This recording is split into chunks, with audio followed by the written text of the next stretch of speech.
क्या बंगाल में बीजेपी का सबसे बड़ा राजनीतिक ऑपरेशन फंस गया है? ममता बनर्जी की पार्टी को तोड़ने का प्लान आखिरी वक्त में क्या अटक गया है? 20 सांसदों के दम पर टीएमसी पर कब्जा करने की तैयारियां चल रही थी। इसी बीच अभिषेक बनर्जी ने एक चिट्ठी लिख करके पूरा खेल बिगाड़ दिया है। दोस्तों, पश्चिम बंगाल की राजनीति पिछले दिनों में काफी कुछ हलचल दिखाई दे रही है, जिसे दिल्ली से लेकर के आप कह सकते हैं कि कोलकाता तक राजनीतिक गलियारों में हलचल है। आखिर क्या ऐसा हुआ जो एन वक्त पर अभिषेक बनर्जी ने खेल बिगाड़ दिया? कैसे बिगाड़ा, आगे आपको मैं इस खबर में बताऊंगा। दोस्तों नमस्कार, आप देख रहे हैं पब्लिक रिएक्शन। दोस्तों, आप सभी को पता है कि पश्चिम बंगाल के अंदर इन दिनों बड़ा उथल पुथल मची हुई है। उथल पुथल इस वजह से मची हुई है कि टीएमसी के कुछ सांसद बगावती सुर अपना रहे हैं। कब चले जाएं, कब दल बदल कर लें, कब अपनी नई पार्टी बना लें, कब अलग गुट बना लें, कोई नहीं जानता। इसी बीच दोस्तों खबर यह आई कि ये जो बागी सांसद हैं वो लोकसभा के स्पीकर ओम बिरला से मुलाकात करने पहुंच रहे थे, और उनके मुलाकात से पहले ही टीएमसी के सांसद ममता बनर्जी के भतीजे अभिषेक बनर्जी ने, जो कि टीएमसी के जो है महासचिव भी हैं, राष्ट्रीय महासचिव भी हैं, उन्होंने लेटर लिख दिया है। एंड टाइम पर ऐसा लेटर लिख दिया जिसको लेकर के कहा यह जा रहा है कि पूरा खेल ही पलट दिया है, यानी बीजेपी के मंसूबों पर पानी फेर दिया गया है। मामला कोर्ट तक भी जा सकता है, बताऊंगा कैसे। दोस्तों, सबसे बड़ा सवाल यह है कि टीएमसी के 20 सांसद बगावती सुर अख्तियार कर रहे हैं, ये खबरें चलाई जा रही हैं।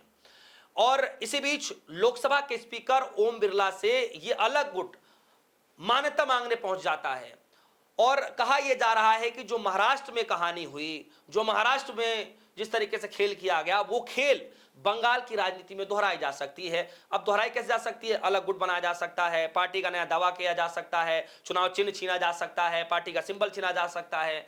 मतलब इस तरीके की खबरें, इस तरीके कदम उठाने की खबरें चल रही हैं। इसी बीच कहा यह जा रहा है कि टीएमसी के जो सांसद अभिषेक बनर्जी ने ओम बिरला स्पीकर के पास औपचारिक तौर पर पत्र भेजा है। पत्र में क्या कहा है मैं वो आगे आपको बताऊंगा। साफ तौर पर मैं आपको बताऊं कि यह पत्र काफी मायने रखता है। मायने इसलिए रखता है कि टीएमसी के जो सांसद अभिषेक बनर्जी, उन्होंने ये दावा किया है, उन्होंने जो लेटर लिखा अभिषेक बनर्जी को, उनमें वो ये कह रहे हैं कि भाई देखिए, पार्टी एकजुट है, पार्टी आज भी एक साथ है। तो जो अलग गुट बन रहे हैं या बागी समूह कथित तौर पर जो बनाए जा रहे हैं, उनको किसी प्रकार की मान्यता ना दिया जाए। लोकसभा स्पीकर से कह रहे हैं। ये जो खबर आप देख रहे हैं लाइव हिंदुस्तान की, इस खबर में साफ तौर पर लिखा हुआ है कि अभिषेक बनर्जी जो हैं किस तरीके से लेटर लिख रहे हैं ओम बिरला स्पीकर के पास। लिखा है, टीएमसी के किसी अलग गुट को मान्यता मत दें, ओम बिरला से स्पीकर अभिषेक बनर्जी ने लगाई गुहार। गुहार में क्या कुछ कहा है ये मैं बस थोड़ी देर बता रहा हूं, लेकिन सवाल यही उठ रहा है दोस्तों कि अभिषेक बनर्जी ने साफ तौर पर कह दिया कि कोई अलग गुट या फिर कोई अलग बागी समूह जो ये बना रहे हैं, चाहे जो भी डिमांड कर रहे हैं, उनको कथित तौर पर जो बनाने की कोशिश कर रहे हैं, उनको मान्यता ना दिया जाए, मान्यता बिल्कुल भी ना दिया जाए। और कहा यह जा रहा है दोस्तों कि अगर ऐसा हो रहा है तो मामला सुप्रीम कोर्ट तक भी जाएगा, जो हमने महाराष्ट्र के समय में भी देखा था। अब आइए मैं आपको लेकर चलता हूं कि अभिषेक बनर्जी ने इस लेटर में ऐसा क्या कहा है जिसको लेकर कहा जा रहा है कि पूरा खेल ही पलट गया है। खबर में लिखा है, तृणमूल कांग्रेस में चल रहे आंतरिक कलह और बगावत की आग में अब संसद तक पहुंच गई है, यानी ये जो कलह है वो संसद तक पहुंच गई है। पार्टी महासचिव अभिषेक बनर्जी ने रविवार को लोकसभा स्पीकर ओम बिरला को विस्तृत पत्र लिख करके साफ साफ मांग की है कि अखिल भारतीय तृणमूल कांग्रेस को एक अविभाज्य राजनीतिक दल माना जाए, यानी जो पार्टी के सर्वे सर्वा है वो सिर्फ टीएमसी पार्टी को ही माना जाए। अलग दल, अलग समूह, अलग गुट को जो है इसका असली जो है वो ना मान्यता ना दिया जाए।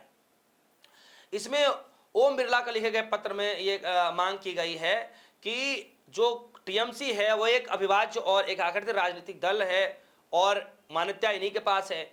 ओम बिरला से लिखे गए पत्र में कहा गया कि जो टीएमसी के प्रतिनिधित्व है केवल पार्टी के अधिकृत नेता और व्हिप के माध्यम से ही होना चाहिए। साथ ही किसी भी कथित अलग गुट, धड़े या बागी समूह के कोई भी मान्यता नहीं दी जानी चाहिए, नहीं संसदीय दर्जा, न ही उनको सुविधाएं, इस तरीके की चीजें कोई भी नहीं देनी चाहिए। ये अभिषेक बनर्जी बाकायदा अपने लेटर में लिख करके जो है ओम बिरला स्पीकर के पास पत्र भेज रहे हैं। तो दोस्तों सवाल यहां पर यह उठ रहा है कि एक तरफ बागी सांसद घरों से निकल रहे हैं, उसी बीच अभिषेक बनर्जी ने खेल कर दिया है, वो भी खेल लोकसभा स्पीकर ओम बिरला के पास भेज करके, जिस तरीके से मांग की गई है। और इस आप समझिए कि न सिर्फ ये मांग की गई है, आप समझिए कि कितने नेता ऐसे हैं जो सामने आकर कह रहे हैं कि भाई हम ममता बनर्जी के साथ हैं, हम टीएमसी पार्टी के साथ हैं, तो कुछ लोगों के जाने की वजह से ये नहीं होना चाहिए। और वैसे भी दोस्तों अभी तक आधिकारिक कोई पुष्टि नहीं हो पाई है कि 20 सांसद जा रहे हैं, कि 19 सांसद जा रहे हैं, कि 18 सांसद जा रहे हैं, कि 22 सांसद जा रहे हैं, कितने सांसद जा रहे हैं अभी तक कोई भी अता पता नहीं चल पा रहा है। तो सिर्फ आंकड़ों के आधार पर, सिर्फ जो है कुछ मीडिया की खबरों के आधार पर यह बताना भी सही नहीं होगा। और आप समझिए कि यह मामला कोर्ट तक इसीलिए पहुंचा जा सकता है कि हमने देखा कि शिवसेना के साथ क्या हुआ, शिवसेना के साथ क्या हुआ, यह मुझे बताने की जरूरत नहीं है। पूरा गणित जो है वही चल रहा है कि टीएमसी के पास कुल 28 सांसद हैं, किस तरीके से 19 सांसदों को तोड़ा जाए, आसपास की संख्या पहुंचाया जाए, दल बदल कानून के तहत जो है 2/3 सांसदों को एक साथ लाया जाए। तो ये सारी चीजें की जा रही हैं और आप देखिए कि आंकड़ा उनके पास समझ में आ नहीं रहा है। तो कहीं ना कहीं बीजेपी सरकार के मंसूबों पर पानी ही फिरता नजर आ रहा है कि जो भी आंकड़े तैयार कर रहे हैं, जो भी चीजें बनाने की कोशिश कर रहे हैं, वो बन नहीं पा रहा है। तो कुल मिलाकर के जो राजनीति महाराष्ट्र के अंदर शिवसेना के साथ की गई कि भाई पहले पार्टी, फिर अलग सिंबल, फिर जो है पूरे पार्टी का नेतृत्व ही ले लेना, असली साबित कर लेना, ये सब कुछ किया गया। इसी के आधार पर ममता बनर्जी और ममता बनर्जी की जो पार्टी है टीएमसी, उसके साथ भी यही खेल करने की तैयारी चल रही है। देखना काफी दिलचस्प होगा कि आने वाले दिनों में क्या ये आंकड़ा पार हो पाएगा या नहीं हो पाएगा। अगर आंकड़ा पार होता है उसके बाद क्या होगा, नहीं होता है तो फिर तो पूरा खेल ही पलट गया। इस खबर को लेकर आपकी क्या राय है दोस्तों? क्या लगता है कि बीजेपी का ये ऑपरेशन अधूरा रहने वाला है? आपकी जो भी राय को कमेंट सेक्शन में जाएगा, अपनी राय रखिएगा। फिलहाल के लिए दीजिए इजाजत, देखते रहिए पब्लिक रिएक्शन। धन्यवाद।